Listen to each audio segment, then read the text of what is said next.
V ekipi avtomobilnosti reportaž s testov avtomobilov skoraj nikoli ne začnemo z obliko. Pravzaprav je niti posebej ne izpostavljamo, ker nas v prvi vrsti zanimata tehnika in pa uporabnost avtomobila. No, po drugi strani pa je o obliki tudi zelo nehvaležno govoriti. Saj veste, ker je različnih mnenj nešteto.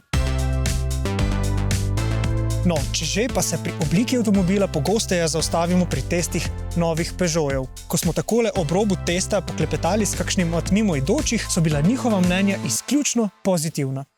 No, potem pa pride na vrsto uporabniška izkušnja. No, še preden pa se je lotimo, pa kratko povabilo, naročite se na naš YouTube kanal in ostanite na tekočem. Najpomembnejša značilnost Peugeotjeve notranjosti postaja posebna zasnova volanskega obroča, ki je zelo majhen in si ga nastavimo nekoliko nižje kot običajno. Razlog je v tem, da na merilnike gledamo nad volanskim obročem. To rešitev pri Peugeotu v vseh svojih avtomobilih uporabljajo že kar nekaj časa. In v resnici ta rešitev že od vsega začetka pri voznikih deli mnenja. No, mi smo se na njo navadili in v resnici menimo, da lahko ob pravilni nastavitvi sedeža dobimo kar dobro rešitev. Predvsem pa je v mestu tale majhen volan zelo priročen in lahkoten za sukanje. Zaslon nad volanskim obročem ponuja prikaz podatkov v tridimenzionalni tehniki, a ta rešitev je predvsem zelo lična. Zaslon ponuja različne prikaze, ki jih lahko prilagajamo. Tu je tudi nov osrednji zaslon, oziroma bolje rečeno dva zaslona. Na tem manjšem spodaj si lahko nastavimo bližnjice do tistih funkcij, ki jih uporabljamo največ. In te bližnjice si lahko nastavimo poljubno in zelo nam je všeč, da lahko nastavimo res zelo veliko različnih funkcij.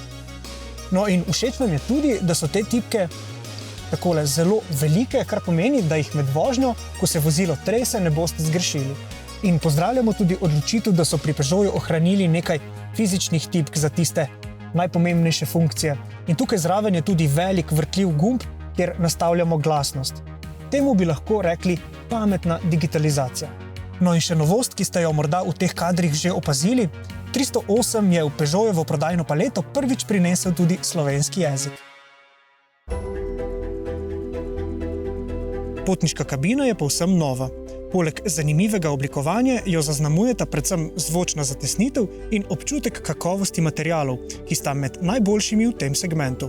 In tukaj je tudi povsem dovolj odlagalnih mest, preprosto lahko odložimo mobilni telefon, pa kakšen lonček s kavo in še nekaj drobnarij. Če sedeži različice GT v prvi vrsti s svojim udobjem zlahka prepričajo, se v drugi vrsti sedi zgolj spodobno. Za družinsko rabo bo bolj primerna karavanska različica 308, ki bo imela tudi bolj zajeten prtljažnik. Pogon novega Peugeota 308 je lahko bencinski, dizelski ali hibridni, prihaja pa tudi popolnoma električni. No, tokrat smo preizkusili bencinskega. Gre za kombinacijo 1,2-litrskega turbo trivaljnika s 96 kW moči in 8-stopenjskega samodejnega menjalnika. Povprečna poraba goriva ob zmerni vožnji se giblje okoli 6,5 litra na 100 prevoženih kilometrov. Motor ima tipičen karakter trivaljnika in nekateri bi dejali, da bi temu avtomobilu morda bolj pristal bolj uglajen štirivaljni motor. Zakaj? Področje, kjer izstopa, je predvsem udobje. In zato poskrbi dobro nastavljeno vzmetenje, ki izjemno učinkovito blaži neravnine slovenskih podeželskih cest. No, poleg tega pa je 308 prepričljiv tudi v zavojih, predvsem v primerjavi s križanci. Kombi limuzine so tu še vedno korak spredaj, pa čeprav tega avtomobila ne bi postavili med najbolj dinamične v segmentu. Pri delovanju radarskega tempomata in sistema za zadrževanje vozila na voznem pasu bi si želeli predvsem dodatka kapacitivnega volana, ki ga naš testni avto ne ponuja. So pa na drugi strani zelo dobrodošli matrični LED žarometi. In še kratek mestni test.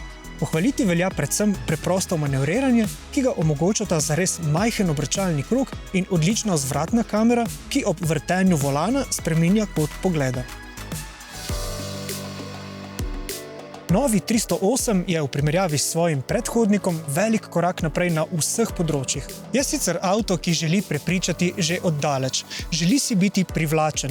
No pa če tudi si tega nekako ne želi, mu je očitno uspelo. In to bi lahko bil za njegovo usodo zelo dober znak, ker vemo, da se večino avtomobilov kupuje z očmi. No, ampak mi menimo, da je tehnika pravzaprav njegov še močnejši adut. Predvsem pa so tu tudi zelo prepričljive vozne lastnosti, ki postrežejo z izjemnim udobjem. Pri Peugeotu trdijo, da križanci pač ne morejo biti nujno primerni za vsakogar. No in za take je lahko paket, ki ga prinaša novi 308, zelo pametna izbira.